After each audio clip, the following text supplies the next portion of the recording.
말씀으로 하루를 여는 복된 새벽에 하나님께서 우리에게 주시는 귀한 말씀은 신약성경 누가복음 3장 19절에서 20절까지 되겠습니다. 온라인으로 동참하는 여러분도 다 함께 성경을 펴주시고 같이 말씀 속으로 들어가 보실까요? 분봉왕 헤롯은 그의 동생의 아내 헤로디아의 일과 또 자기가 행한 모든 악한 일로 말미암아 요한에게 책망을 받고 그 위에 한 가지 악을 더하여 요한을 옥에 가두니라. 아멘. 세리 요한 여러분 잘 아시죠? 예수님보다 6개월 먼저 온 인생의 선배입니다. 그런데 세리 요한은 아주 영성도 뛰어났지만 카리스마가 철철 넘치는 선지자였어요. 가까이 하기에는 너무나 먼 당신입니다.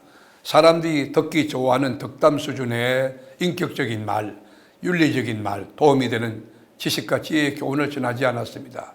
그의 메시지는 굉장히 날카롭고 강력했습니다. 회개를 촉구했어요. 그래서 사람들이 우리가 어찌할꼬 하는 영적인 반응을 막 보이기 시작합니다. 요한은 대단한 기적을 행하지 않았습니다. 메시지가 너무 강력했기 때문에 우리가 잘못 살았구나, 아브라함의 자손이라는 것만으로 구원하는 줄 알았는데 이거 착각이구나, 그러면서 요한에게 묻습니다. 우리가 무엇을 해야 하니까? 10절에 보면 세리들이 물었어요. 그리고 12절에 보면 군병들도 선생님 우리가 무엇을 해야 됩니까? 묻습니다. 그럴 때 여러분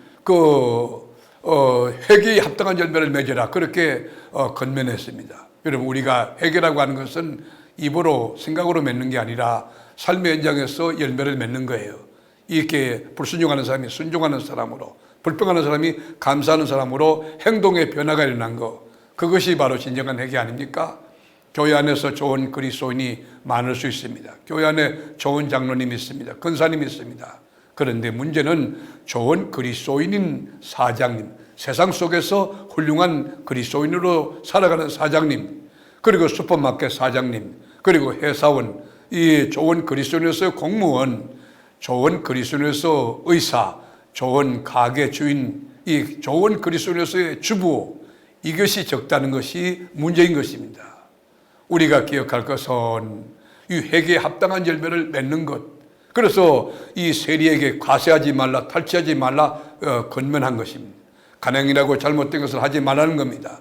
세금 내는 걸 좋아하는 사람이 어디 있겠습니까? 당시에 세리에 대한 유대인들의 인식은 매우 나빴습니다. 세리 곧 죄인이라는 공식이 있었습니다. 부정한 죄인은 가까이 하지 않는 원칙에 따라서 세리들을 가까이 하지 않았습니다. 그런 면에서 예수님이 세리 마태를 제자로 삼으시고 세리장 삭개오를 구원하시고 세리들을 가까이 하고 그들과 함께 밥도 먹고 이 차도 마시고 대화한 이런 관점을 유대인들이 볼 때는 납득이 안 됐어요. 놀라운 일입니다. 그리고 상식 밖의 일이었어요. 바리새인들은 랍비라는 사람이 부정한 죄인들과 함께 먹고 마신다고 맹렬하게 비난했습니다. 그러나 그것은 죄인을 긍휼히 여기시는 예수님의 사랑, 구원의 은혜를 알지 못한 관점이고 태도 아닙니까? 예수님이 이 땅에 왜 오셨습니까? 의인을 부르러 온 것이 아니고 죄인을 부르러 오신 것입니다. 세리들과 군인들까지 와서 우리는 무엇을 하려야 되니까 묻습니다. 군인들은 로마 군인이 아니고 헤로드 왕가의 군인들입니다.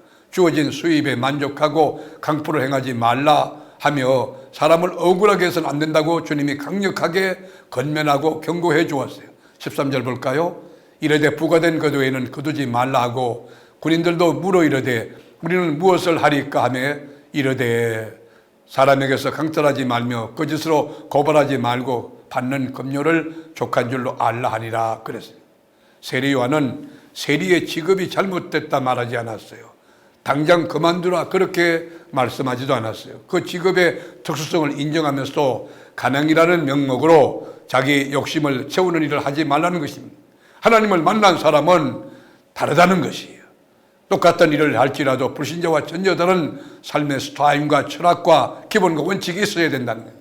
종말에 대한 메시지는 지금 사라지고 있어요. 죄의 심각성도 말하지 않고 있어요. 덮어놓고 회개도 없는 신앙생활하는 종교인들이 한국계에 많아지고 있습니다. 이것이 문제입니다. 예수님이 지금 재림할 때를 인식하고 거기에 민감하고 그리고 철저히 이 죄에 대하여 피 흘리기까지 싸우려고 하는 그런 자세가 우리에게 필요한 것이죠.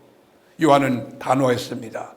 회개하고 하나님 나라를 준비하라는 거예요.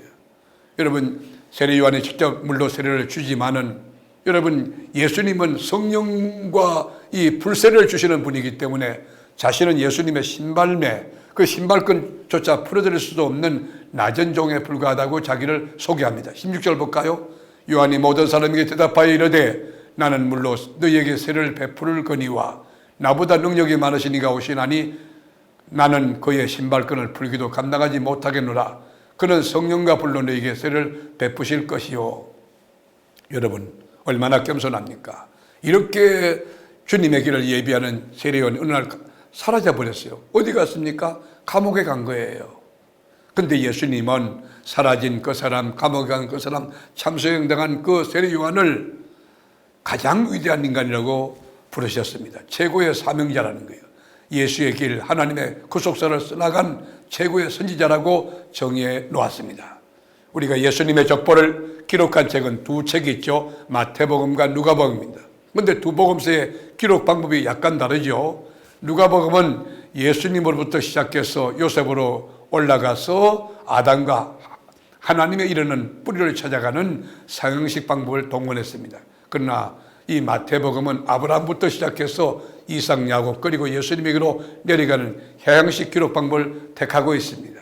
마태복음은 대상이 누구지요? 유대인들 아닙니까? 유대인을 위한 책이기 때문에 아브라함으로부터 시작한 것이고 누가복음은 이방인이 대상 아닙니까? 데오빌로 각하에게 보내는 것이기 때문에 끝지점에 아브라함을 넘어서 하나님까지 거슬러 올라가고 있는 것입니다.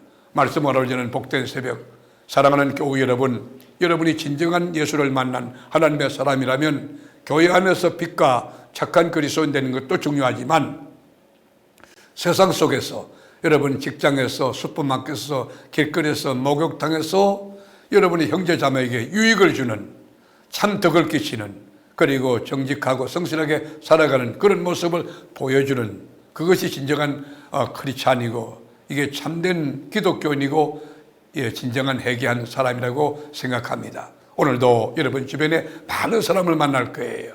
그럴 때 여러분 격려해주고 웃어주고 힘이 되어주고 그리고 칭찬해주고 축복해주는 여러분 바른 삶, 좋은 삶을 삶으로 여러분 까닭에 이 지역사회나 민족과 인류가 복되고 그리고 행복한 하나님 나라가 이루어지는 거룩한 하루가 될 수 있기를 주님의 이름으로 축복합니다. 기도하겠습니다. 주님, 우리 교우들이 예수를 제대로 만난 최고의 성도고 정말 주님이 기뻐하고 인정하는 하나님의 사람 되게 하여 주옵소서.